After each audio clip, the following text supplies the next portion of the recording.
Hey, all right. Welcome, everyone. The newest episode of Heal Thyself. I appreciate you all. This is a very, very special episode. A little bit different format. We want to switch it up on you, right? You're getting too comfortable, too flat-footed. Boom, we switch it up on you. We do have the Knowledge Bomb segment coming up. It's going to be on B12. B12 is one of the most popular vitamins that we really need to talk about. So many people are deficient, including a lot of these plant-based folks like me. So we will talk about what it is, where it's found, what it looks like when you ain't getting enough, and how to supplement it. Also, we have a very special guest segment because we're going to switch it up. I'm going to be the one interviewed by two NFL couples, right? So we have professional football players coming in and talking about the importance of nutrition and lifestyle.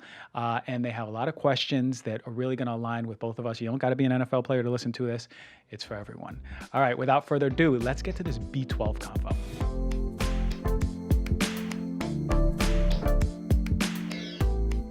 All right, B12.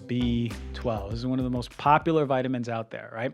It's a water-soluble vitamin, meaning that you ever take B12 and then you pee and it's like fluorescent yellow?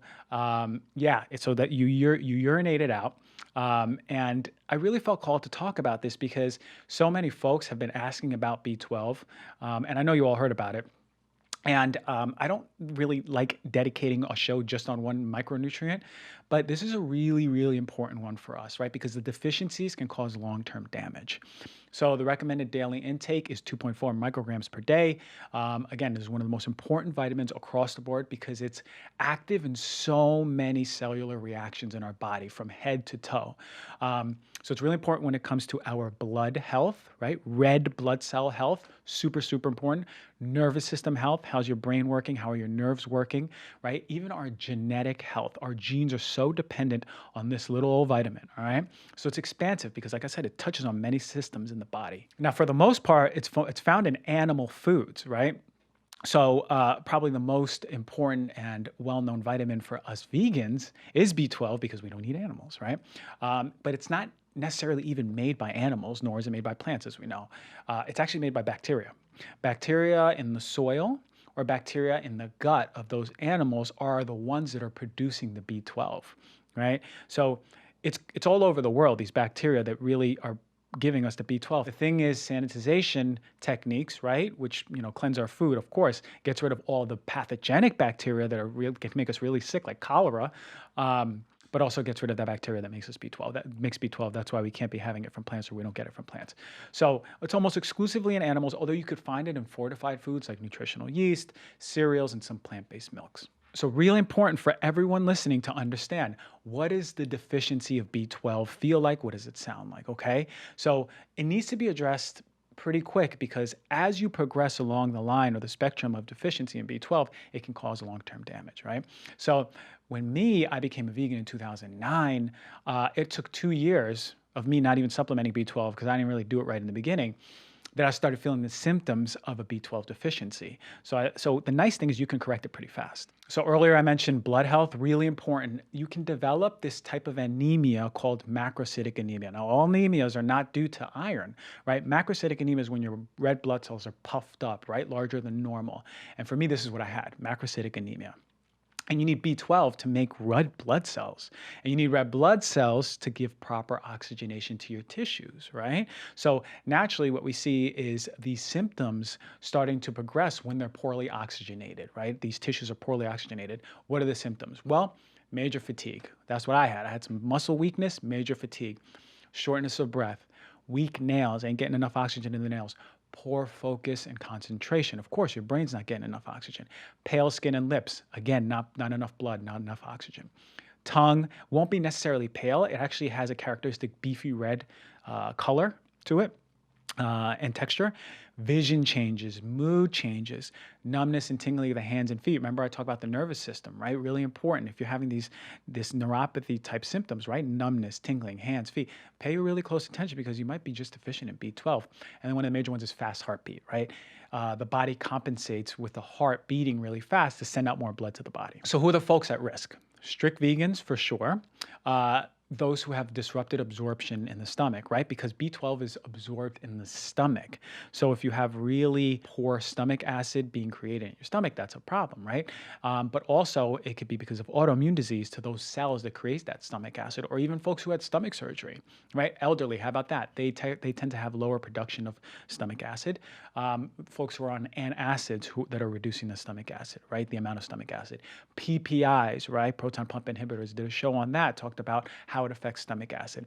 Medications are notorious for depleting B12 over time. Alcoholism, you're peeing out your B12 with the alcohol. So you can get B12 tested in a lab. It's a very easy test. They just test your red blood cell B12 levels and it'll come back. And for the most part, if it's right in the middle, you should feel good. But I'm going to go into something about the testing that you may not know. But before I do that, I want to talk about supplementation, right? If you're plant-based, you've got to supplement B12, okay? So all you need is about 2,000 micrograms per week, but you want to split it into smaller doses, right? So you could do it every day or every other day, small amounts, because one big bolus is not going to be as readily or better absorbed than you would small amounts, right? You get about 50% of the B12 absorption. What are the different forms of B12? Now, this is important for us to know, right? You go to the market or the drugstore and you want to buy some B12, well, there's going to be different forms and you don't want to be confused. Well, two of the major ones are cyanocobalamin and methylcobalamin, right? Cyanocobalamin is a better researched form. It's the synthetic form, all right? So I mentioned before that when you can test your B12 levels, you'll see where you stand, right? It can be really low, it can be right in the middle, it can be really high. But the thing about it is, it's possible that your B12 is right in the right perfect level. It says on paper you're healthy and you're good, but you still have those symptoms of low B12, as I just mentioned before. Well, what you may be suffering with is a genetic mutation called MTHFR. Now, this MTHFR mutation can actually affect your B12 levels, right? Such that you see them on a test and say, okay, well, they look all right, but you're still having the whole slew of symptoms. So if you have your B12 tested, it looks good, you don't feel great, it might behoove you to then check your MTHFR status. It's a very easy test and you can check to see where you stand. Well, what the heck is MTHFR, right? Methylene tetrahydrofolate reductase. It's an enzyme, it's a gene that codes for an enzyme that basically is responsible for the creation of methylated folate, right? And this activates the B vitamin, right, folate, to its active form. For our genetic health overall, we need folate to be active and working and at a high level, right? Also, it relies on B12 to create this folate, right? Activated folate.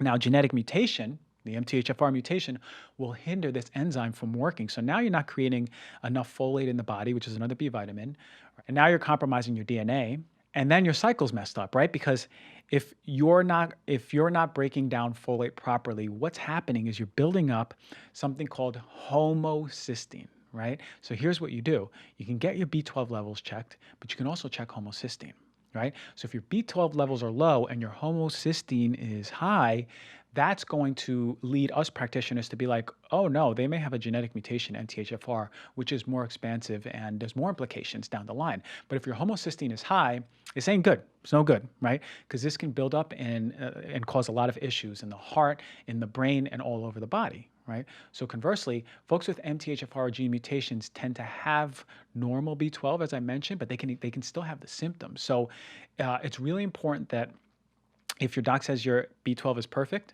but you got the symptoms and even your homocysteine is high, you got to get MTHFR tested. And that mutation in itself affects how the body utilizes B12, right? So folks with this genetic mutation, they won't benefit from cyanocobalamin because then what you're giving the body is a synthetic form of B12 that's not being broken down in the body correctly. What you want is methyl or adenosylcobalamin because now you're getting a more absorbable form. So even if you have the MTHFR mutation, your body is still getting an readily absorbable form of B12, okay? So that's how you do it. And also, if you do have the genetic mutation, ask your doctor that he or she may give you methylated folate also because you're not creating, because of the genetic mutation, enough activated folate, all right? To summarize, really important to check that genetic mutation, check your homocysteine, check your B12, talk to your doctor and they'll really help you out so long as they understand the importance of what this gene does.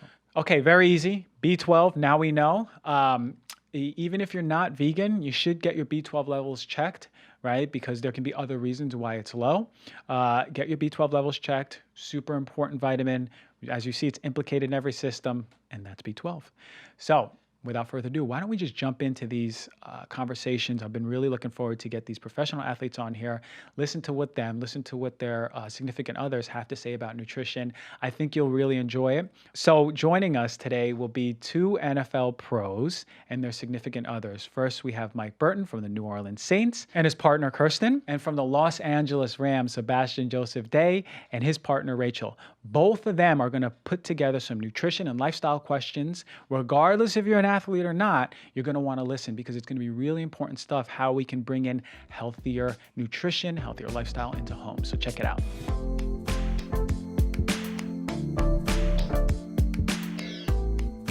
Hey, Mike and Kirsten, how are you? I'm good. How are you? Hi. Nice to meet you. Rutgers alumni. Yes. Yep. You guys in New Orleans right now? No, so we live in Maryland right now, but I'm actually at my parents' house up in New Jersey. So that's where we're up for the weekend right now. Yep. Yeah. Okay, cool. What part of Jersey? Morris County in Long Valley. Okay, yeah. So about an hour or so outside of New York City. You know, I was just talking about Long Valley yesterday. I've never heard of the place, and then somebody told me about Long Valley, and there's a giant farm there that does there's an intermittent fasting company that's farm is in Long Valley, and it's a beautiful farm. Oh, really? Yeah, it's like really, it's called Prolon, Prolon. Prolon. Yeah, that one of their headquarters is. Yeah. I had never heard of Long Valley until yesterday, and now, of course, like the universe, it's so exactly. synchronous. Right. Yeah, so it's awesome. Like I'd love to talk nutrition with you both, or like absolutely. just I went through some of the questions yesterday, and I think they're really great questions, things that like not only you two but like the audience in general can benefit from. Right. Absolutely. Yeah. No. Thank you for having us on. Nutrition is something that is really interesting to me. I know how important it is, not only from a performance standpoint for longevity and general health, and just being able to communicate with you is going to be really great. So I appreciate you having me on. Yeah. Okay. So why don't we just get started? So I guess we can just go through some of the questions, but like in a format of just chatting. Like we don't have to go like boom, boom, boom. I think it'd just be really good to have an organic conversation between both of us. Absolutely. So you both are sort of just interested in optimizing your nutrition, optimizing your health. We all should be, right? I know, Mike, you're in sports and football, and it's really important for you to be optimizing yourself at the highest level. But both of you, it's super important. Just do you have kids? Do not have kids. No, not yet. But okay, this is the time, man. Exactly right. Yep. Plan on that. So just want to make sure we're both healthy going into that situation to put ourselves in the best position to have a healthy baby for sure. Awesome. And now is like literally 1-2 years before is the time to like really optimize your health, optimize your nutrition. Because it's interesting when you look at research with children coming into this world, their body responds based on the mom's state of health, right? So if she's constantly releasing stress, not only from mental stress, but just physical too, that can be a problem because it's telling the baby that the world is kind of, stressful, whether it doesn't have enough food or just mentally stressful. So their genes basically align with that, which is pretty incredible. So now is like the time to eat like good, nutritious, anti-inflammatory food to bring in a vital baby. Yeah. And if it's a boy, maybe he'll be on the Saints too. Yeah, absolutely, for sure. All right, so some of your questions, let's go through them and just, anything in between, just let me know and let's jump in. So this is one question I have, and it's something that I've just kind of always thought about, and I'm just curious as general health versus performance, right? Can they coexist, or is it one or the other? It's like, depending on who you ask, right? Like in terms of eating meat, right? A lot of red meat and, animal product and stuff like that. Like that might be beneficial for gaining weight and growing muscle in sports and things like that. But it might not be for general health. But is there a balance, for someone like myself who's in the sports world and needs to keep my strength and keep my muscle and all that kind of stuff without overdoing it and affecting my general health while also trying to increase my performance, if that makes sense?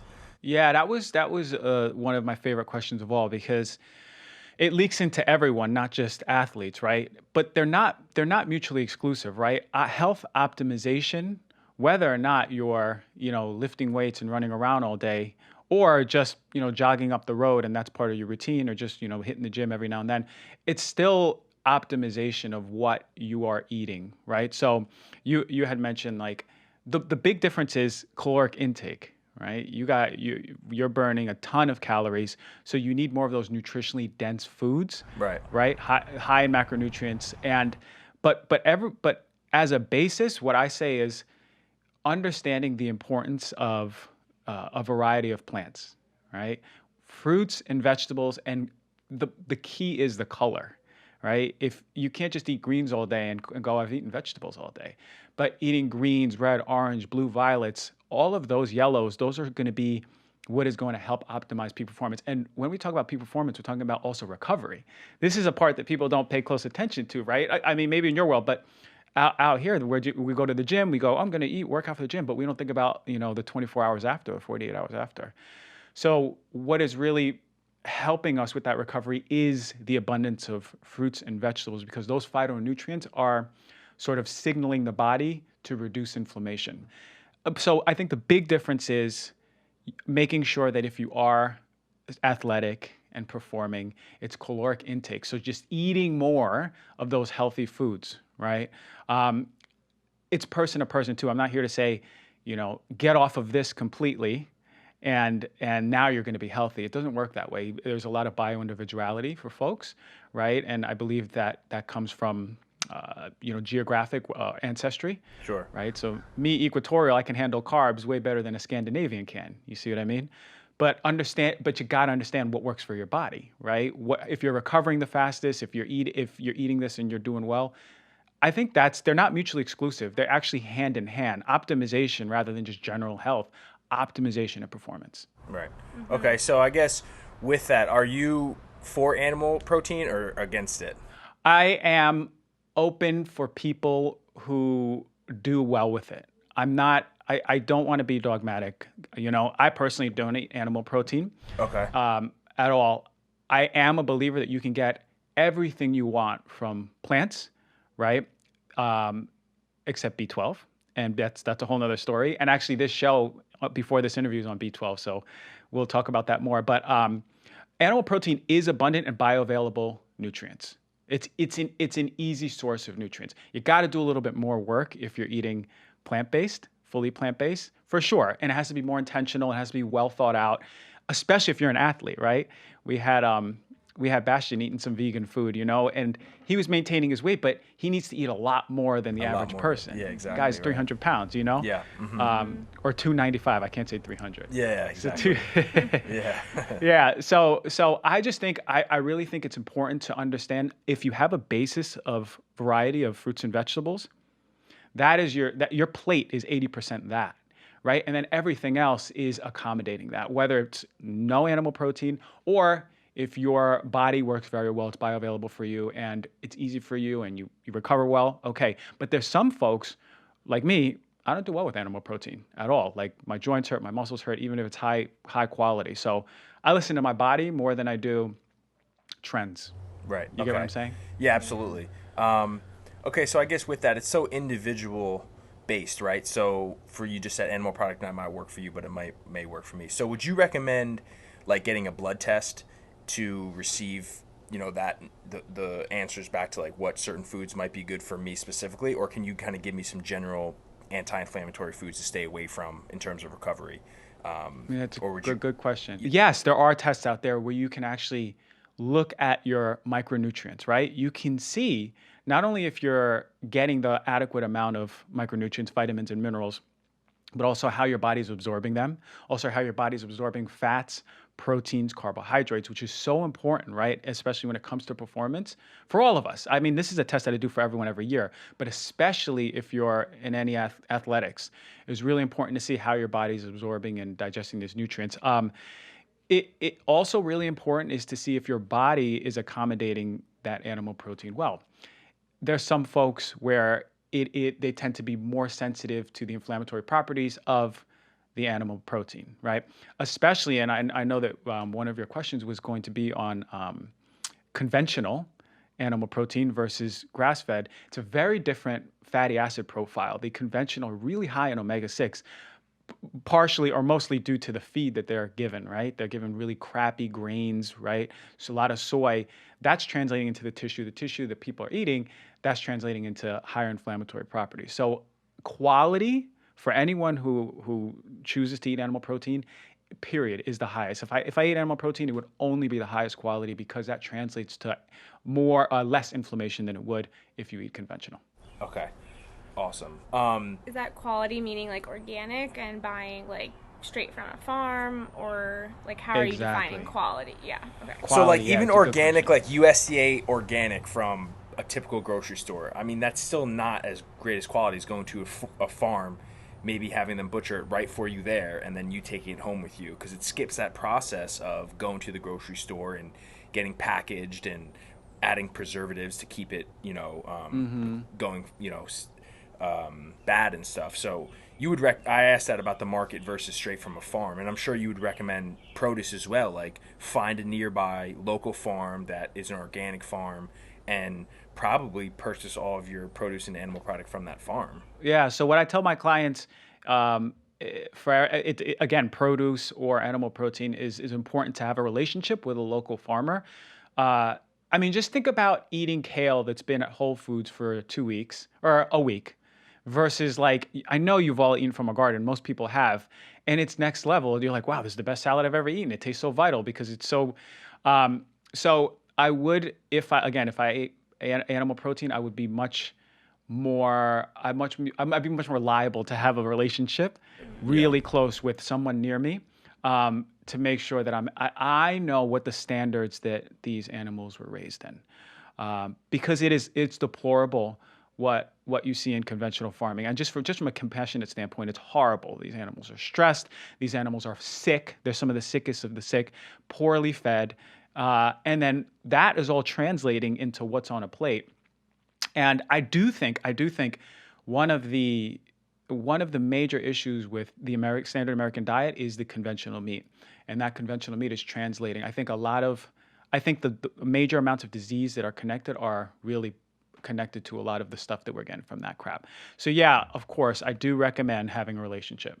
So that kind of answers that was my last question I put, but I guess we can talk about it now. So the environment and the food and the diet that we're eating on an everyday basis, you're contributing that to these diseases versus maybe them being genetically based. Like I've always thought, and you can tell me if I'm wrong, that like I feel like our DNA and our genetics kind of load the gun, right?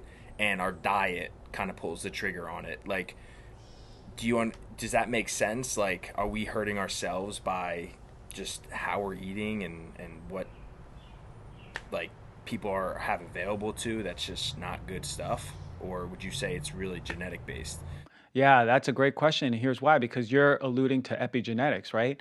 Epigenetics meaning that what is our genetic predisposition, right? Okay, well, my let's say I'm a 23-year-old girl. My mom had breast cancer, her mom had breast cancer, and her sister had breast cancer.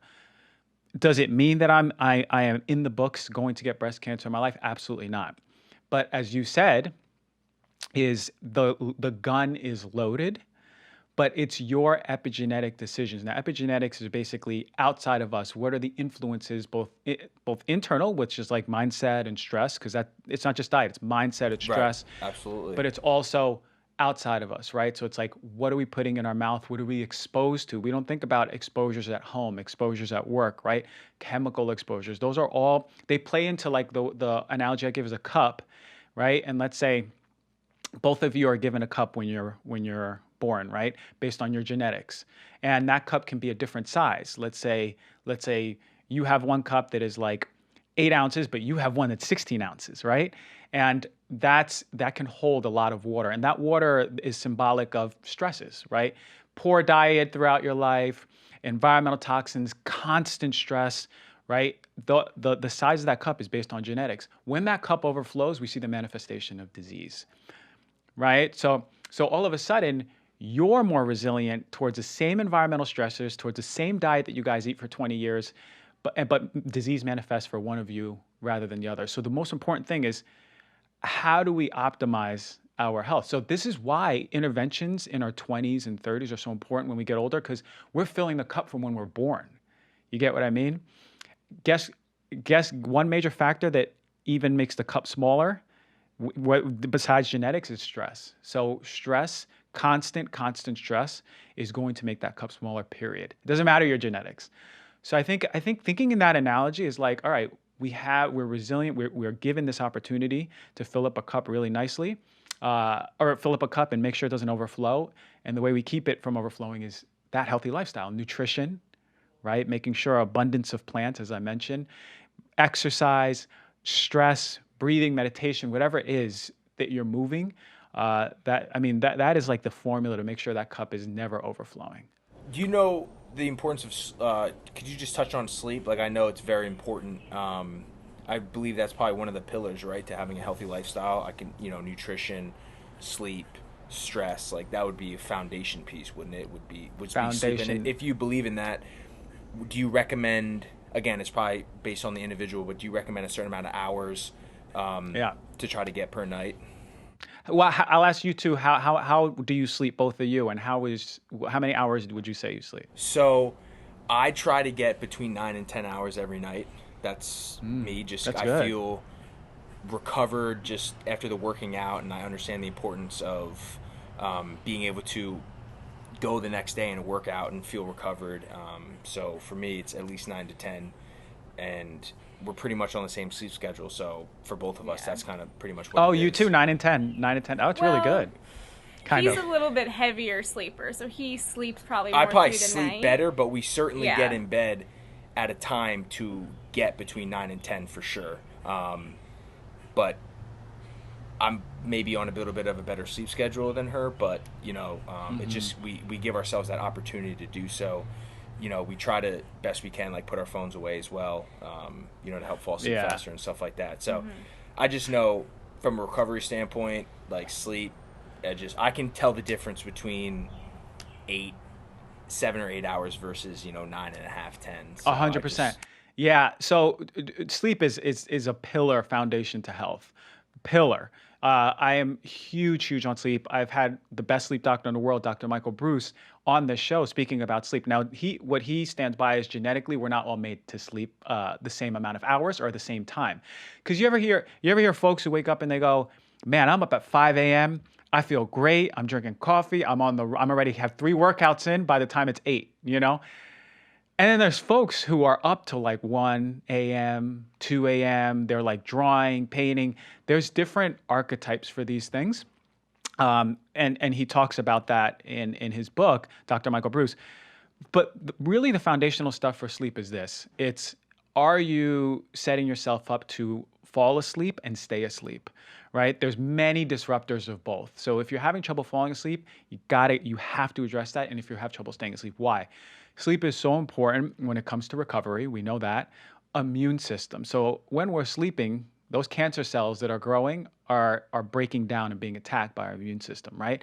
Infections, detoxing, cleaning up, and hormones. Both of us are so the men, we want to keep our testosterone nice and high. Well, guess where we build up most of our testosterone? If a man has low testosterone, first question I say is how you're sleeping, right? Testosterone is going to be recovered and rejuvenated when we're sleeping, but the same thing with estrogen and clearance of all of those toxins in our body. So hormonal imbalances are so many times rooted in just really crappy sleep. So what I say is, look, if you have trouble sleeping, you have to have a sleep hygiene routine. What are you doing 2 hours before bed? Are you on your phone? Because if you're on your phone, that blue light is telling your brain, reduce that melatonin, which we need to sleep. Melatonin is what makes us tired, and then increase that cortisol, which keeps us up. That's why this thing, the phones and the TVs and the computers, are some of the biggest components in the formula of keeping us awake. And we got to make a change. So sleep hygiene. Do we read? Do we do yoga? Do we breathe before bed? Just turn off all that crap. No more electronics an hour before bed, and watch how much better you sleep as a whole. Absolutely. Yeah. Okay. Yeah. I have a question. Go ahead. So we've been talking, about the importance of health and stress and sleep and all these really important pillars. So I'm curious, I know that nutrition has a huge impact on your physical health. But I'm just wondering, do you personally know a big impact it has on mental health, and like I know the impact of stress like can overall make you healthier, but does actually eating like more nutritious foods like have an impact on your own mental health?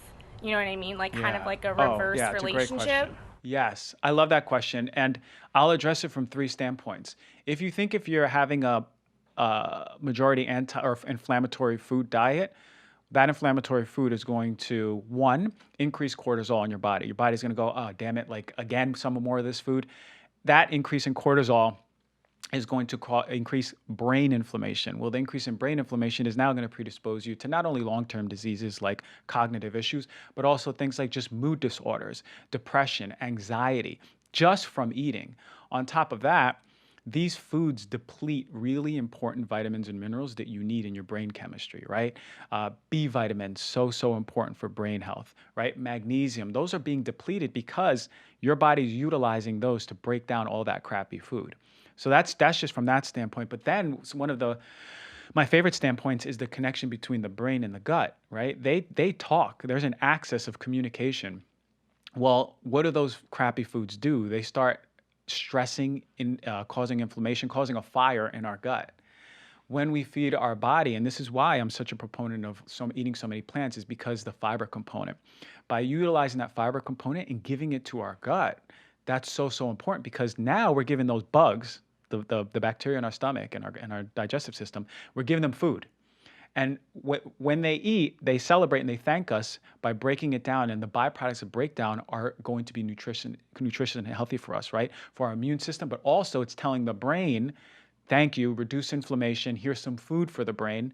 And it's sort of like just an axis, a circle of just like benefit, symbiotic organ benefit. So, oh my God, it's so important.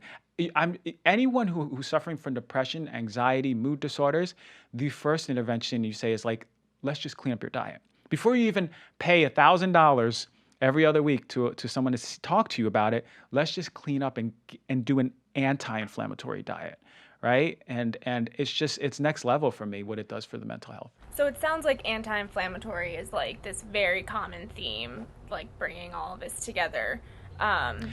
Are there any like specific food? I mean, I'm sure there's like a ton, but maybe like top 5 that you're like definitely be eating these to reduce your inflammation. Or reverse that, top 5 that you want to completely avoid. I know I put top 5 on those. Those are 2 questions. Yeah, we'll go over both. So really important anti-inflammatory foods. I already mentioned variety of colors of fruits and vegetables. So important. One of them being, I'll pick out 2 from that. Leafy greens, really important, nutrition dense, fiber dense, anti-inflammatory. So leafy greens need to be, I always say like 1 serving of each color of the rainbow, but I always say 2 servings of leafy greens at least, okay? That's spinach, that's kale, that's Swiss chard. Just incorporating that and making sure that you're not overcooking it. Some people are like, oh, well, I'm going to eat my leafy greens and then saute them until they're brown, right? You want to keep those water soluble vitamins in there. So sorry to interrupt you, but what is the best way to cook vegetables? That was another question I had. It's a great question. Those nutrients, yeah. The best way is eating them raw, but some folks can't really tolerate that. So you can use a steamer over the pot, so the steam is really cooking it, but just only steaming and cooking it until it's softer, right? Not till it's wilted, but it's just softer. So keep an eye on it. It might take like 5 minutes only. When it comes, and I always talk about this, and this brings me to my next one, is cruciferous vegetables, right? Broccoli, Brussels sprouts, kale, all the things that have a smell to them, right? When you store them, those are really important when it comes to hormone balance, right? So for us, as a society, 60 to 70% of our hormones, estrogen coming outside of us is coming from dairy, right? So one of the best ways to help balance our hormones is utilizing cruciferous vegetables every single day. Broccoli sprouts being the strongest one. Now, how do you cook cruciferous vegetables? You don't really cook the broccoli sprouts, but like broccoli, cauliflower, Brussels sprouts, you want to steam them. And you steam them for about, let's say, 5 to 7 minutes, but know that already 50 to 60% of the enzyme that is going to help detox is going to be reduced. So what you do is you add a mustard seed powder, which is another cruciferous vegetable, raw after it, or you put radishes or something. You have to combine them so you replenish it. So now you're getting a full spectrum. That's really important for us. That's another good way to cook it. Anti-inflammatory for folks who do eat, like I know you guys are, you eat animal protein. Salmon would be one really good anti-inflammatory because you want those omega-3s really high. Unfortunately, in our standard American diet, we have about omega-6 to omega-3 ratio. Omega-6 is inflammatory. Omega-3 is anti-inflammatory. We need both. The problem is we need them about maybe 3 to 4 omega-3 to omega-6, but usually we have it 1 to 20. We have so much omega-6 in our diet. So then what you think about, what are omega-6? Well, all of those processed foods, right? Refined grains, right? Conventional animal protein. That's the stuff you want to remove. Nuts, seeds, avocados, or you're getting all of those precursors, right? Those good minerals for anti-inflammatory. And then spices. We forget about spices, and they're so important to incorporate, right? Turmeric is probably one of the most strongest anti-inflammatories we can put in our diet, right? Turmeric, you can put cayenne, rosemary, basil. All of these spices are so important. You want to combine turmeric with black pepper always because it increases the absorbability. So how do you recommend taking turmeric? Because I've tried a bunch of different ways, and it can be tough, I guess, if you don't make it right. It can be pretty brutal. Yeah. So. Well, for you two in the mornings, you can make a shot. Like juice ginger, which is another really nice anti-inflammatory. Juice a turmeric shot and put some cayenne pepper on it and just take it quick. A 1 ounce shot. Now for you, Mike. Okay. Just get it done. Yeah. So for you, Mike, I would actually take it in a capsule form too, because you are exposing yourself to inflammatory processes every single day playing football. I think taking it when you're recovering is going to be really important, a really high quality one. You don't want to go to get a brand that just says turmeric. Like it just has literally just powdered turmeric, because it's great in as a spice, but what you want is a more absorbable form, and there's 2 different forms, but my favorite one is called Meriva. Meriva. Meriva is the patented formula that helps really bring the turmeric into your tissue. So important. Meriva. Right, and so you that's can do a that. brand, turmeric brand? Well, yeah. The one that I recommend is by Thorne. Thorne is yeah, Meriva on Thorne. Do you know Thorne? Yeah, I know what you're talking about. Yeah. That's a really good Thorne's supplement. a top. Yeah. Yeah, they work with a lot of athletes, Olympic athletes. So Thorne is really in the athletics, but they started off just being a doctor formulated brand. So it's something that I recommend. Really important for all the folks who are listening who are just like, working out or constantly exposed to inflammation. This is going to help, especially. But start with the food. You got to start with the food. I know you touched on dairy before, and I had this down. If someone who doesn't have like a medical issue with dairy or gluten, do you recommend completely taking those out of your diet or just avoiding them? That's a good question. So we have a mutual friend, Kevin Malice. Was he your teammate at Rutgers? No, he wasn't my teammate. He's one of my really good friends. We didn't play with each other, unfortunately, but he's one of my really close friends. Great guy. So we always butt head because he attributes his like growth and like strong bones to milk when he was growing up. But the thing that he's missing is that 1, he had good genetics. 2, he worked out when he was a kid already, and 3, there's the almost non-existent is the data that milk helps bones. It's a fallacy. It's a complete industry created fallacy, and it hurts me to see that pediatricians are still falling for it. It drives me nuts. Because the fact of the matter is this, is when you look at what milk does to the bones, it's not helping strengthen the bones. What is helping strengthen the bones is 2 things, vitamin D and movement, exercise, weight-bearing exercise. Those stresses on the bones are telling the bones, okay, start reformatting and building up again.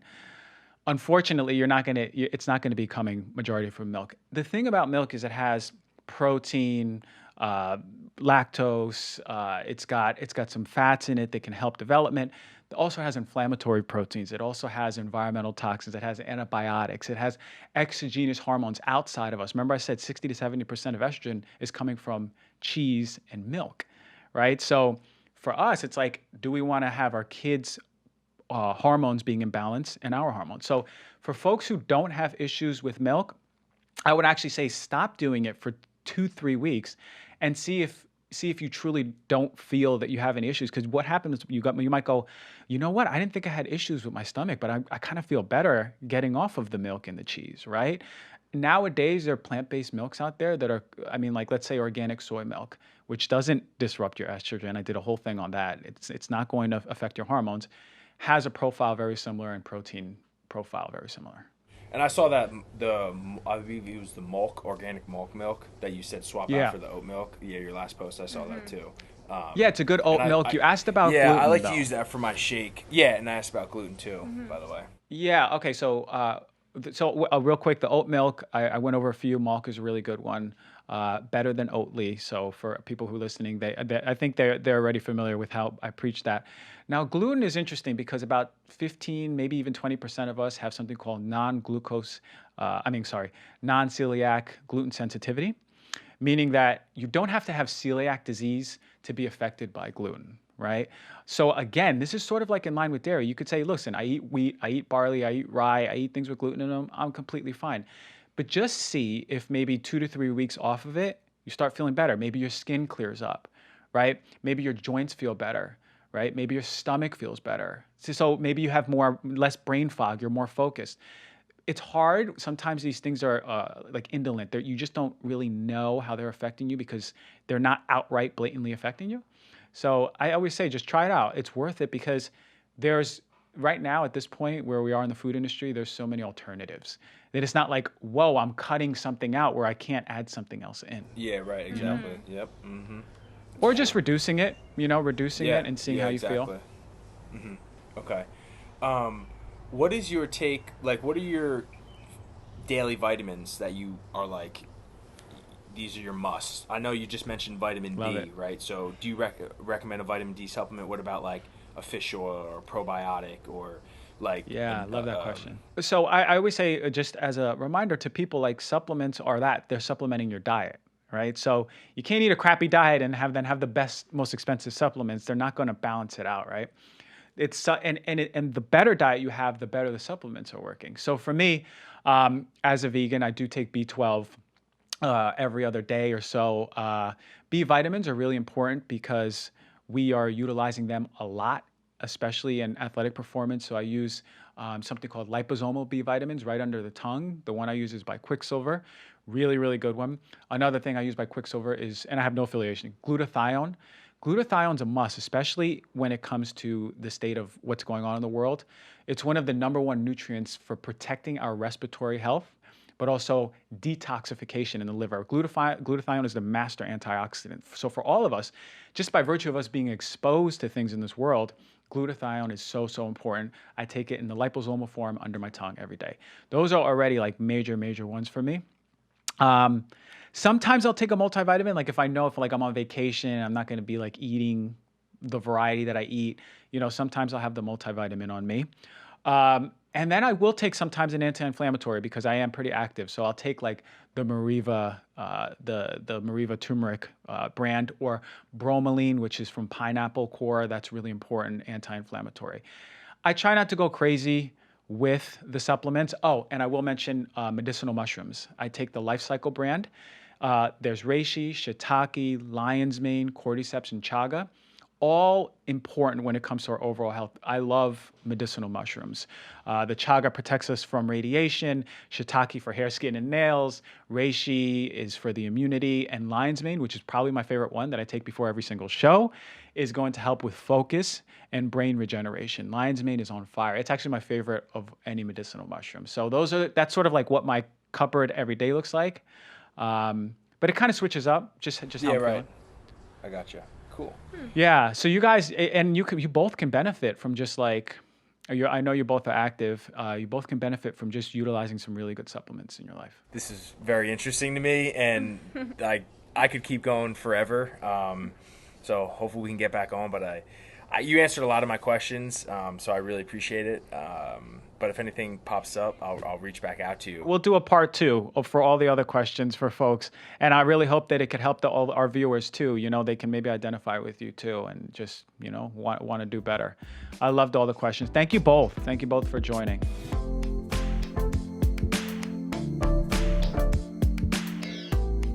Okay, so today we have Sebastian and Rachel. These are two personal friends of mine. Sebastian is, as I mentioned before, a Los Angeles Rams defensive tackle. So he's a big guy. So we know that we got to get him all the food, all the healthy food. So we're starting off early. Him and I have talked about stuff ad nauseum. But welcome to the show, both of you. I love how interested in health and nutrition you both are. Dr. G, thank you for having us. Yes, thank you for having us. Can't wait to dive in it. Yeah, let's dive in. So I guess, I know you had a lot of questions. What are some of your questions that we could start talking about that really are on the surface for you? One of the biggest questions I had are why do athletes that do decide to turn vegan or do try not to eat meat always feel depleted and I know, I don't know, that's kind of my question. I know that obviously you have to eat a lot, you have to do things to make up for the meat or for the protein that you're not having, but exactly how do you do that? Because I feel like it's such a big thing for us. Mm-hmm. Yeah, so that this question is not only just for athletes, it's for everyone making the proper transition to a more plant-based diet, right? Now, in the context of athletes, the biggest issue is that they remove these nutritionally dense and calorically dense foods and then start eating, more plants and vegetables, which are wonderful. They have a lot of fiber. They'll keep you full long, but they have less calories. So the standpoint of the transition to calories is major. So you got to make up the calories. And this is for everyone, right? Even everyday folks, right? Non-athletes, we just want to transition to more plants. Well, we got to also make sure we're eating enough calories just for the energy period. Also, a big transition is when you move to something more plant-based, let's say you remove animal protein, the question is what are we putting back in there, right? Are you having enough plant-based protein, calorically dense, nutritionally dense, or are you eating, Impossible Burgers every single day, right? Because those Impossible Burgers, they tend to be very processed. Those processed foods, when they're breaking down the body, are going to require more vitamins and minerals to break it down than something that is more recognizable. So it can deplete because we change it and all of a sudden we just eat more carbs, right? We don't balance our diet. So I think we need a better transition and more education on how to do it smoothly, safely, softly, and over time. It doesn't have to be one day to the other. I know you tried eating more plant-based or vegan for a while. How did it turn out for both of you? Let's talk about that. He lasted maybe a month. I lasted 6 months. And I actually have a basic question for you. What's the difference between being vegan and having more of a plant-based diet? I feel like I see both and I'm not really sure what the difference is. So vegan is the omission of animal anything, right? Animal proteins, from everything from eggs all the way to beef, right? When you talk plant-based, specifically that means that the base of your diet is plants, right? If you have a plate, the basis of the plate is plants, right? Variety of fruits and vegetables. And then however else you choose to eat, right? Whether it's pescatarian, even keto, paleo, or just whatever it is, that's complementary to that base, right? That's sort of what plant-based means. So if someone says plant-based, they can be all of those diets. If someone says vegan, they're omitting animal protein. Okay, that's cool. But our experience, he had watched, what was the documentary you watched on Netflix? Game Changers? Game Changers. Was it Game Changers? Yeah. Okay. After I went to the grocery store and bought all this meat that we usually eat, he was like, I want to try this. So we tried it, and he actually had one of his best games, I think, that season. Yeah. He ate no meat at all. Vegetarian, not vegan. We had cheese and milk and yogurt and stuff. Yeah, for sure. But my experience was I liked it. I just felt tired all the time. And I think before we had a conversation, you said that I needed more fruits. I just wasn't really sure what fruits. I eat a lot of fruit, but I don't really probably eat a vast majority. Probably berries and peaches and bananas are my go-to. Mm-hmm. And then I felt like I was eating a lot more carbs too. And especially think about it, when you're eating one way for years and years and years, your gut microbiome, those bacteria are used to it, right? The species of bacteria that helps break down that food, they're hanging out, they're thriving. All of a sudden, one day to the other, you stop giving the bacteria the food, and then there's a whole new spectrum of food that you're putting in there, new bacteria is growing, and it takes time. Now, again, that's why people tend to lose the animal protein and replace it with, a bowl of like vegan pasta, right? With some, fake chicken or something like that. I think we need to understand how to balance a diet more. And we do that again with a variety of fruits and vegetables as the base. And then we can add more quality grains, like things like quinoa, right? Amaranth, millet, oats, buckwheat. These are more nutritionally dense versus like rice or something, or like, vegan pasta. And adding those in is really important. But then you have things like soy, tempeh, which are nutritionally dense, high in protein, right? You can add those in. You edamame, really wonderful. Beans, legumes, peas. So it's like, the question is like, when you transition, are you eating enough calories, one? And then are you transitioning and having a balance of protein, carbs, fats, right? And that's dependent on you, because you, Rachel, versus Sebastian, could be completely different the way your bodies handle, right?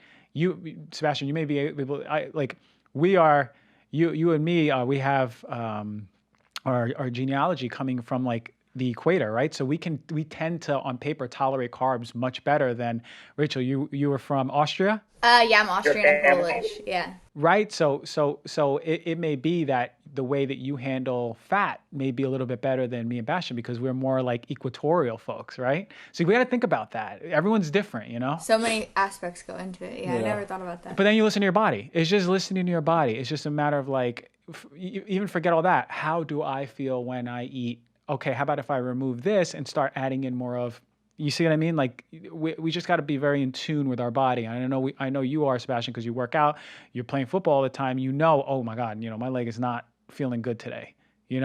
We just have to be that sensitive with our bodies too. I'm curious also. So I remember you kind of touched on it, like the Impossible Burger, right? So just because you are vegan or you do have a plant-based diet doesn't always necessarily mean that the food is good for you, right?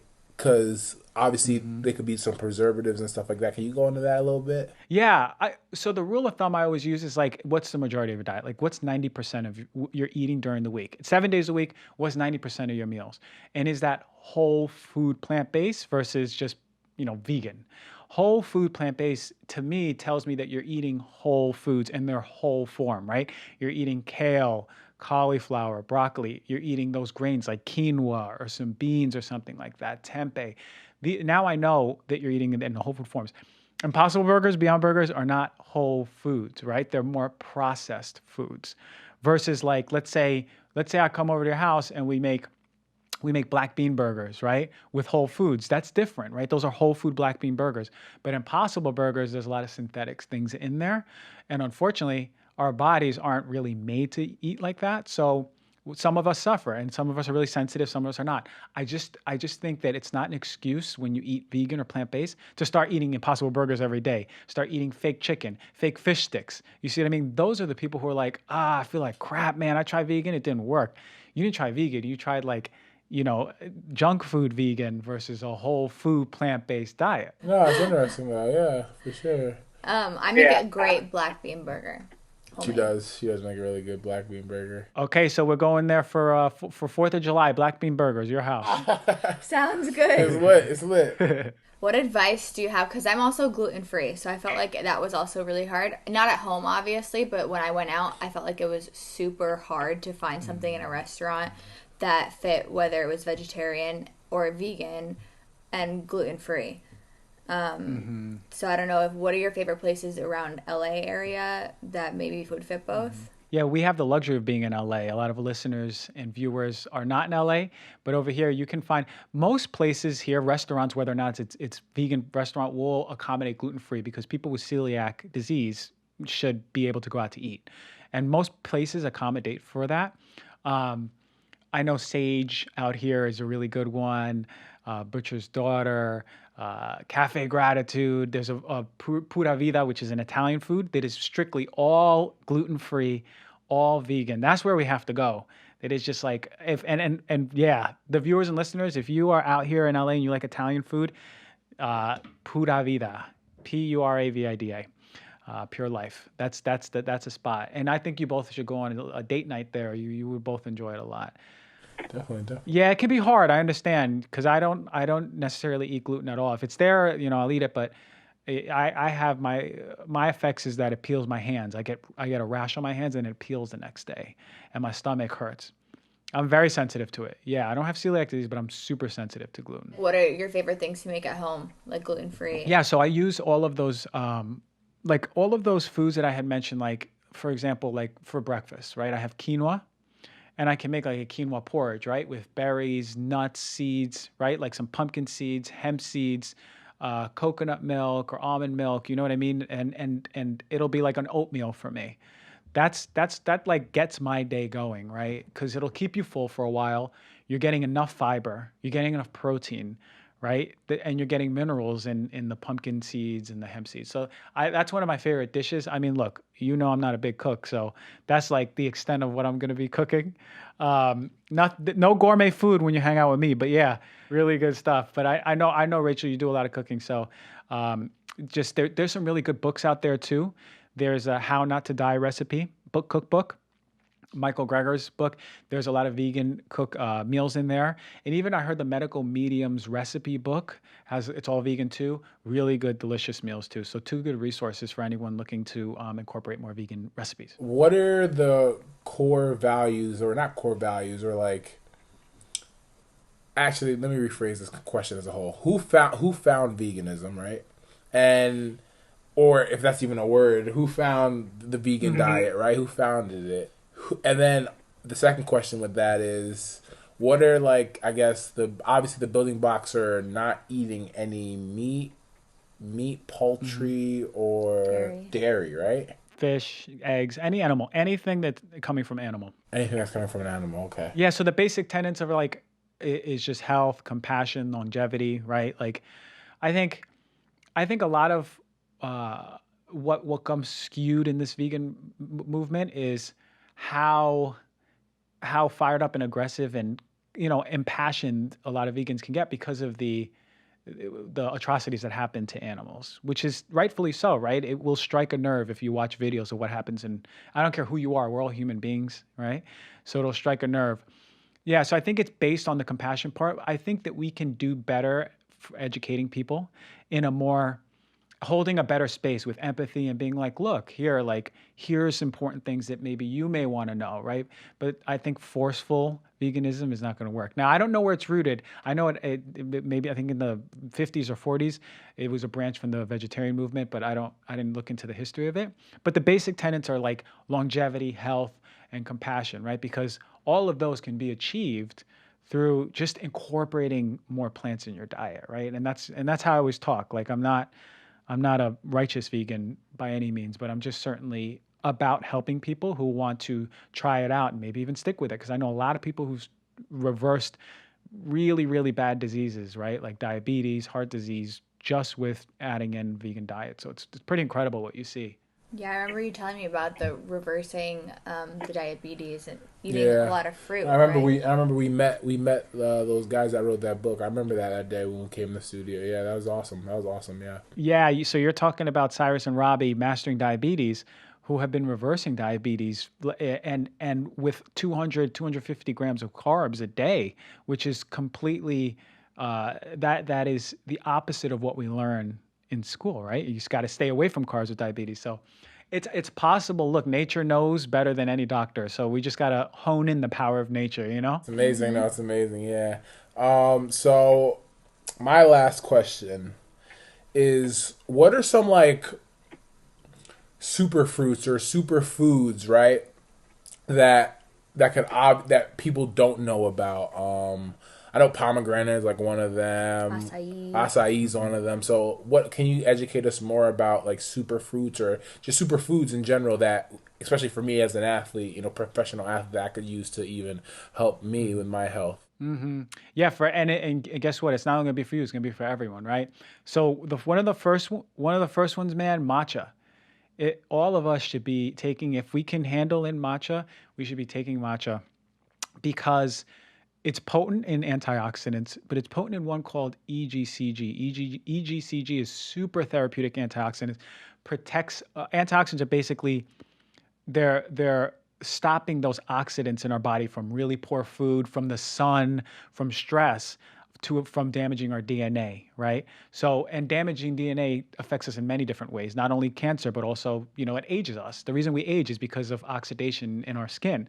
And the matcha is protecting against multiple different types of cancers, especially breast cancer. So it's something that I recommend for women across the board. Also important for liver health. Like matcha is a super, super, super drink. Okay. So everyone start putting it in there. I talk about two brands that I like, Peak and Encha. Those are really the two of my favorite brands right now that are, because matcha can be high in heavy metals, matcha can be high in pesticides. So we want to get a really good quality one, because if you're doing good for yourself, you might as well do it all the way, right? So really important.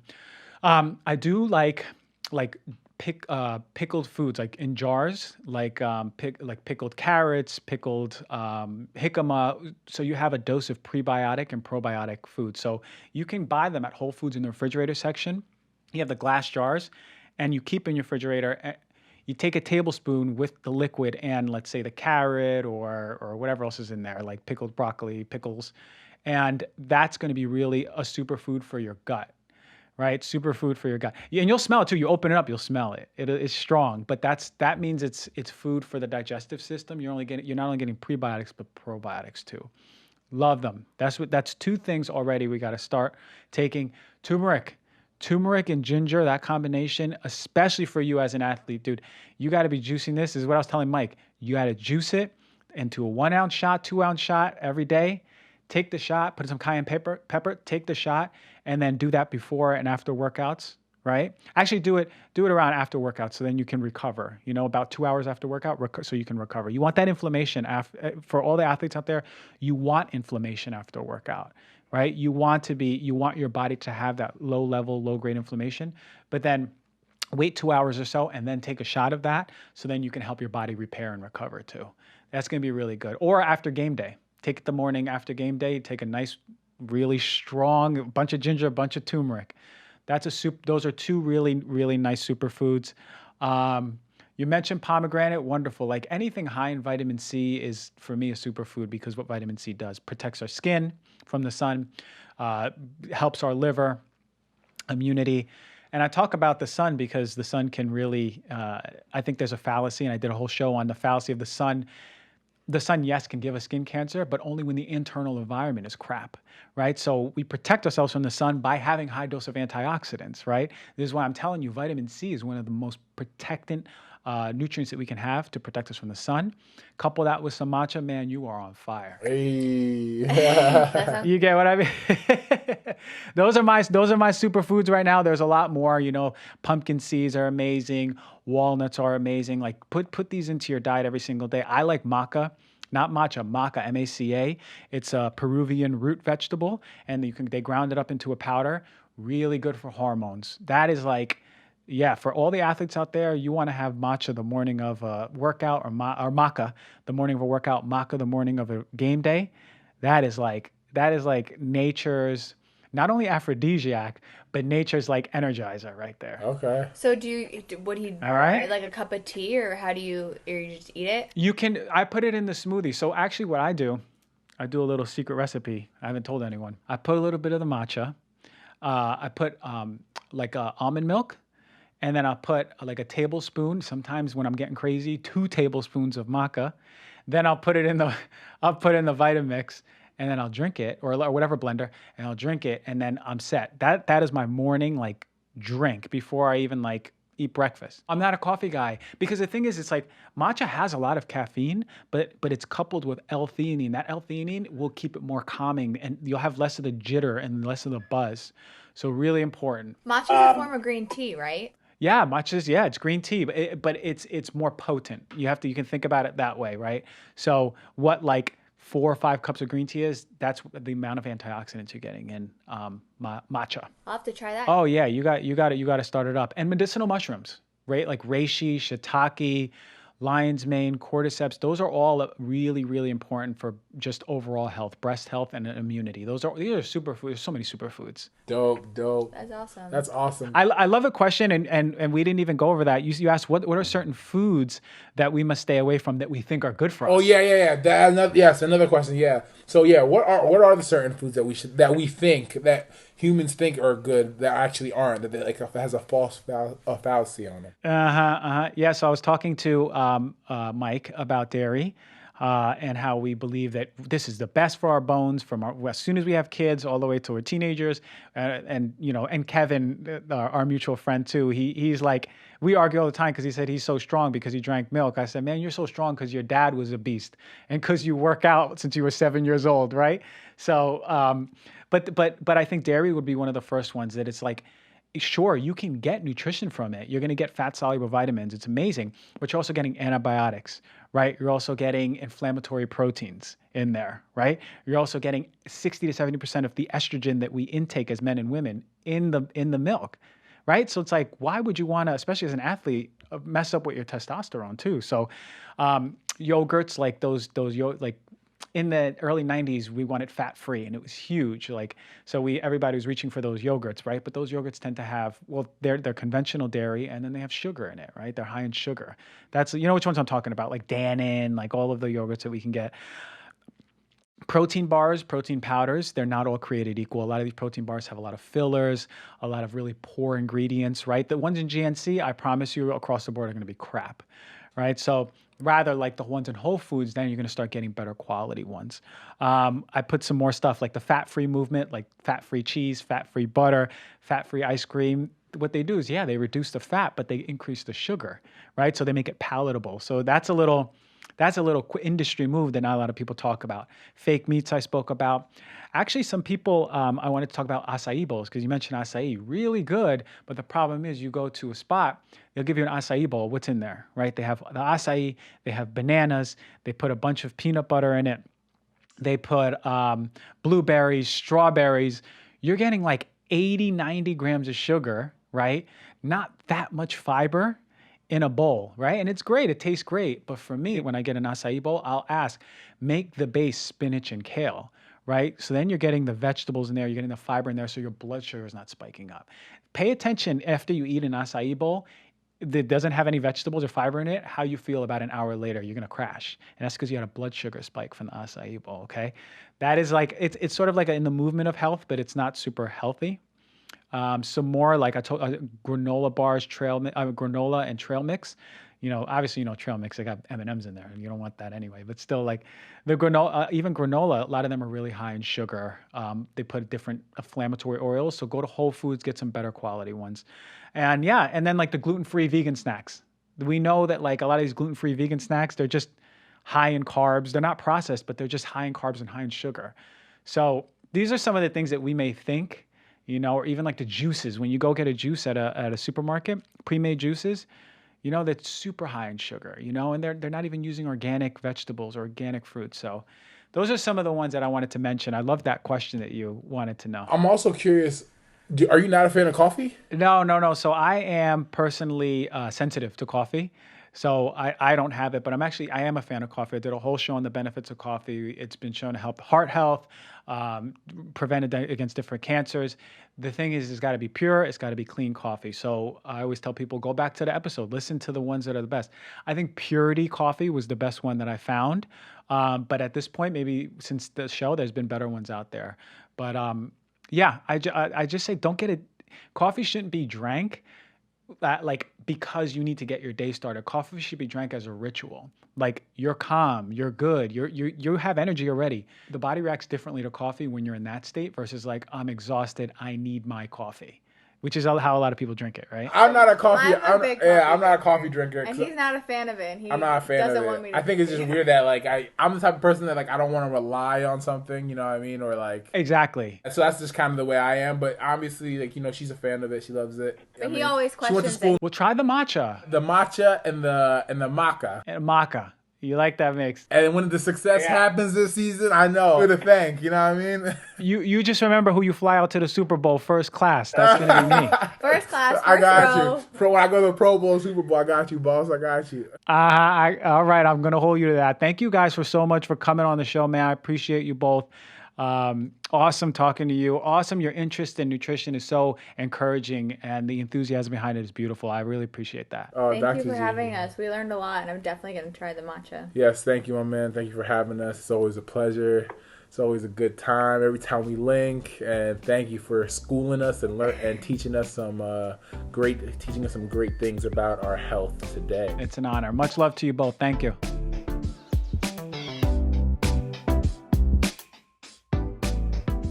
All right, so what a unique show. I hope you both loved me being interviewed about nutrition and lifestyle, and I hope you took a lot out of it.